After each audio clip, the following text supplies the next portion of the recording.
بسم اللہ الرحمن الرحیم، السلام علیکم۔ اگر گلی میں دو کتے لڑ رہے ہوں اور سمجھ جائیں یہاں سے کوئی گورا انگریز گزر کے گیا، سمندر کی تہہ میں اگر دو مچھلیاں لڑ رہی ہوں تو سمجھ جانا کہ یہ امریکی سازش ہے۔ اور پاکستان کی گلی محلے میں جب نعرہ لگتا تھا کہ ظالموں قاضی آ رہا ہے، تو اس دور میں بھی شک و شبہات کا عالم یہ تھا کہ گلی محلے میں پیدا ہونے والے بچے کے علاوہ ہر چیز کا الزام امریکہ پہ ڈال دیا جاتا تھا۔ اگر معاملہ غیرت کا نہ ہوتا تو شاید یہ الزام بھی امریکہ پہ ڈال دیا جاتا۔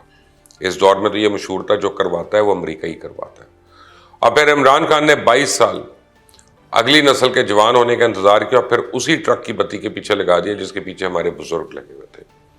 یہ سوچ سوچ کر رونا آتا ہے کہ ہم دماغ سے اتنی خالی قوم ہے کہ ہم ماضی سے کچھ نہیں سیکھتے اور اس دلدل میں مزید پھنسنے کی کوشش کر رہے ہیں جس دلدل نے ہمیں 7 دہائیوں سے جکڑا ہوا ہے۔ اور اب الحمدللہ گزشتہ 75 سالوں کی طرح حالیہ پروجیکٹ نیا پاکستان ود عمران خان بھی فلاپ ہو چکا ہے، اور اس پروجیکٹ کو شروع کرنے والے اور سپاہی تکمیل تک پہنچانے کی کوشش کرنے والے آج کل انہی کے عطاب کا شکار ہیں جنہیں انہوں نے غلط فہمی میں پاکستان کی آخری امید سمجھ لیا تھا۔ مگر کی بات یہ ہے کہ ایکٹر بدل رہے ہیں لیکن اس کی کہانی اور کردار وہی چلتے آ رہے ہیں۔ یہاں یہ بات اہم ہے جو فنکار اس کھیل میں کام لے کر وہ خود ایک بہت بڑا کردار بن کر ابھر آتا ہے اور ہدایتکار کو چیلنج کرنے لگتا ہے۔ نواز شریف اور عمران خان زندہ مثالیں ہیں۔ اگر پاکستان میں سازش اور غداروں کی تاریخ اٹھا کے دیکھیں تو ایسا لگتا ہے کہ پاکستان ہی الف لیلا کہانیوں کی آماج گاہ ہے، جہاں جب چاہو کہانی گڑھو اور اسے زیرو سے ہیرو بن جاؤ، جب چاہو کسی کام کرنے والے اہم کردار پہ غداری کا لیبل لگا دو، جب چاہو کسی کو بھی بیرونی سازش کا مورا بنا دو۔ کھیل کا ہٹ ہونا ضمانت ہے، کیونکہ الحمدللہ ہماری قوم کو 75 سال سے ایک ہی طرح کی کہانیاں نئے فنکاروں کے ساتھ بہت زیادہ محسوس کر رہی ہیں۔ پاگل بن کے پوچھتے ہیں کیا تم نے ہمیں پاگل سمجھا ہوا ہے، غلام بچ کر پوچھتے ہیں کیا ہم غلام ہیں۔ جہالت کی تاریکی میں ڈوبے ہوئے لوگ سرے عام دوسروں پہ جہالت کے فتوے جاری کر رہے ہیں۔ واٹس ایپ جرنلزم کا شکار لوگ اپنے آپ کو سب سے زیادہ باخبر سمجھ رہے ہیں اور ایسی ایسی افسانوی کہانیاں گھڑ کر ان کو سنائی جا رہی ہیں کہ وہ اپنے آپ کو سب سے باخبر لوگ سمجھنے لگے ہیں، اپنے آپ کو خیالات کا گمنام سپاہی ماننے لگے ہیں۔ جبکہ حکمت کے یہ مینار جھوٹ اور دھوکے اور فریب پہ کھڑے کیے گئے جو اندر سے اپنے مقصد کی طرح کھوکھلے ہیں۔ اب کیونکہ پاکستان میں حکمت عملی بنانے والوں کو پاکستان کے مزاج کا پتہ ہے، تو یہاں جب چاہوں کسی کو بھی حکمران کو مودی کا یار بنا دو، شو ہٹ ہو جائے گا۔ کشمیریوں کے خون کا سودا بھارت کا یار بنوانے کا ڈرامہ یہ بھی خوب ہٹ ہوا، اور بنانے والوں نے دوسروں کی نسلیں برباد کر کے اپنی نسلیں سنوار لیں۔ یہ امریکہ جانے کا شوق سب کو، امیگریشن کا سب کو شوق ہے، لیکن امریکہ سے نفرت ہے سیاسی طور پہ۔ کیوں؟ یہاں کے حکمرانوں کو یہ بات سوٹ کرتی ہے کہ عوام امریکہ سے نفرت کریں اور وہ امریکہ سے امداد لے۔ یہ روس اور امریکہ کا کھیل لیاقت علی خان کے دور سے چل رہا ہے، اور آج عمران خان بھی اسی گھسے پٹے منترے کو استعمال کر رہے ہیں۔ اور یہ چیز سوچ کر دماغ چکرانے لگتا ہے کہ قوم مسلسل اتنا بے وقوف بن سکتی ہے۔ کمال سٹیمنا ہے اس قوم کا بھی۔ اوپر سے سوشل میڈیا میں جس طرح سے ڈیٹا اکٹھا ہو کے لوگوں کی پروفائلنگ ہو رہی ہے کہ غداروں میں زیادہ دلچسپی رکھتا ہے، یہ فنکاروں میں زیادہ دلچسپی رکھتا ہے، یہ مذہب میں زیادہ دلچسپی رکھتا ہے، اور یہ کانسپریسی تھیوریز میں زیادہ دلچسپی رکھتا ہے۔ اسی طرح کا ڈیٹا تیار کر کے دکھی آوازوں میں ویڈیو پیکیجز بنا کر رونا دھونا اور ذہن سازی کرنے والے جھوٹے اقوال بتا کر جھوٹے فلاسفرز کی ایک فوج تیار کی جا رہی ہے۔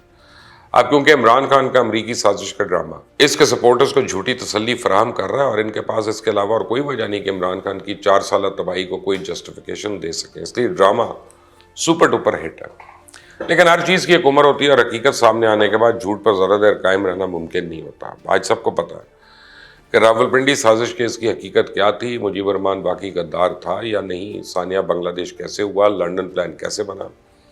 اس لیے امریکی سازش کا دھواں آہستہ آہستہ بیٹھ رہا ہے، لیکن چنگاریاں بھی باقی ہیں، اور عمران خان ان چنگاریوں کو آگ میں بدلنے میں اپنی ساری کوشش صرف کر رہے ہیں، کیونکہ ڈائریکٹ فائدہ انہی کا ہے، کیونکہ وہ عوامی دباؤ کا استعمال کر کے لوگوں پہ پریشر ڈال رہے ہیں کہ ان کی بات پہ کان دھرو۔ پہلے انہوں نے 126 دن کا دھرنا دیا تھا، اب وہ 2 سال کا دھرنا پلان کر رہے ہیں، کیونکہ انہوں نے کہا ہے جب تک نئے الیکشن نہیں ہوتے دھرنا دیں گے۔ اس لیے ہم اندازہ لگا سکتے ہیں کہ دلی دور است۔ بہرحال اب ایک اور مسئلہ شروع ہو گیا کہ بیرون ملک بیٹھے عمران خان کے سپورٹرز نے سریعام یہ کہنا شروع کر دیا کہ امپائر نے امریکہ کے ایما پہ حکومت کو بدلا، جبکہ اپنے جلسے میں یہ بات اشارہ دے کے عمران خان نے خود شروع کی کہ امریکہ کس کو یہ پیغام دے رہا تھا کہ عدم اعتماد کامیاب نہ ہوئی تو پاکستان کی خیر نہیں۔ اب دیکھیں کتنی بڑی بدقسمتی ہے کہ ہمارا ہر پروجیکٹ فلاپ ہو رہا ہے۔ پہلے بے نظیر کو روکنے کے لیے پروجیکٹ نواز شریف لایا گیا، نواز شریف ہٹ ہو گیا، پروجیکٹ کے پیچھے جو سوچ تھی ناکام ہو گئی، اب نواز شریف کو روکنے کے لیے پروجیکٹ عمران خان آیا، اور عمران خان کامیاب ہو گیا، پروجیکٹ لانے والے پھر تنقید کا نشانہ بن رہے ہیں، حالانکہ انہوں نے اپنی نیک نیتی سے کسی بھی قسم کی کوئی کسر نہیں چھوڑی تھی۔ پروجیکٹ عمران خان ایمانداری، نیکی، سچ اور دیگر بہت سی شاندار پیکیجنگ میں سجا کر عوام کے سامنے پیش کیا گیا۔ اچھائی کا چرچا اتنا کیا گیا کہ عمران خان نے ایک لنگر کھانے پہ جا کے ایک ٹیبل پہ تصویر کھنچوانے کے لیے کھانا کھایا، تو اس بات کو 1.5 سال گزر چکے ہیں، لیکن وہ تصویر اتنی پھیلائی گئی کہ ایسا لگتا ہے عمران خان 1.5 سال سے اسی لنگر کھانے میں بیٹھے ہیں اور کھانا بھی وہ لنگر کھانے سے ہی کھاتے ہیں۔ سیاسی مخالفین کو بغیر کسی ثبوت کے مسلسل چور ڈاکو کہا گیا، سپریم کورٹ سے عمران خان کو صادق اور امین قرار دلوایا، عمران خان کو ایک ایسی پراسرار شخصیت بنا کے پیش کیا کہ ان سے بڑا ایماندار اور دیانتدار شخص پاکستان میں پیدا ہی نہیں ہوا۔ یہ جھوٹا پروپیگنڈا اس قدر کامیاب اور مکمل تھا کہ عوام خاص طور پہ نوجوان طبقے کو ایسے گمراہ کر دیا گیا، وہ عمران خان کے جوئے کے اعتراف، ثابت شدہ آف شور کمپنیز اور علیمہ خان کی ثابت شدہ ناجائز جائیدادوں کو بھی ان کی ایمانداری کا ہی کرشمہ قرار دیتے لگے۔ مجھ جیسے بہت سے لوگ اس سیراب کا شکار تھے، لیکن جب تحریک انصاف کی حکومت صاف چلی، شفاف چلی، وہیں کا دودھ اور پانی کا پانی ہو گیا۔ عمران خان نے پنجاب میں اپنے سپورٹرز اور ووٹرز کو مسلسل اذیت میں رکھنے کے لیے عثمان بزدار کا انتخاب کیا، اور جس ٹرانسپیرنسی کی عمران خان کو سابقہ حکمرانوں کے خلاف سند کے طور پر استعمال کرتے تھے، انہوں نے پروجیکٹ عمران خان کی امانت اور دیانت کے ڈھول کا پول کھول دیا۔ ہر طرف ہر طرح کا مافیا صادق اور امیر عمران خان کے دائیں بائیں بیٹھا نظر آتا ہے۔ فورن فنڈنگ کیس ہو، مالن جبا ہو، بلین ٹری سکینڈل ہو، BRT ہو، کرپشن سکینڈل ہو، راولپنڈی رنگ روڈ ہو، شوگر آٹا کرپشن سکینڈل، ادویات کرپشن سکینڈل، بے شمار دوسرے کرپشن کیسز جن میں پروجیکٹ عمران خان بری طرح دھستا ہوا نظر آتا ہے، اور نیب ہواؤں کا رخ بدلنے کا انتظار کرتی رہی۔ ساری دنیا کے لیے کرونا کی وبا باعث سے زحمت بن کے آئی، لیکن پروجیکٹ عمران خان کے نااہل اور کرپٹ حکمرانوں کے لیے رحمت بن کر آئی۔ ورلڈ بینک، IMF اور دوسرے عالمی اداروں کی جانب سے ملنے والی کروڑوں ڈالر کی امداد پہ دونوں ہاتھوں سے ہاتھ صاف کیا گیا۔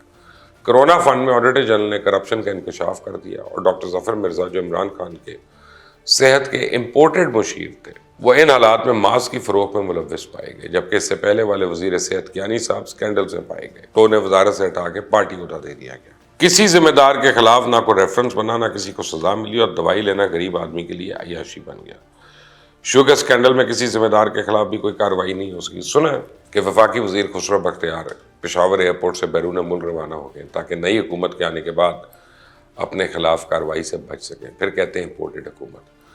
دراصل مسئلہ یہ ہے کہ جب کوئی اپنا کام کرنے میں ناکام ہو جاتا ہے تو اس کے پاس بیچنے کے لیے مذہب، غیرت اور نظریے کے نعرے ہی منجن بیچنے کے لیے رہ جاتے ہیں۔